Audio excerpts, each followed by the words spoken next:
Stqarrija pubblikata t-tnejn filgħodu mill-Uffiċċju tal-Istatistika tal-Unjoni Ewropea il-Eurostat tikkonferma żieda sostanzjali fil-pis tat-taxxi f'pajjiżna bejn is-sena 2000 u s-sena 2010, snin li matulhom Malta kellha dejjem gvernijiet nazzjonalisti.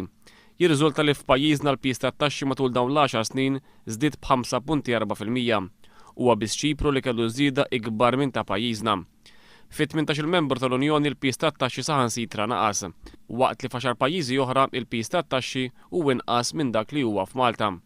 Ir-rata tat-tassazzjoni fuq id-dħul tal-kumpaniji f'Malta hija t-tieni l-ogħla qawwija fost il-pajjiżi tal-Unjoni Ewropea wara dik ta' Franza.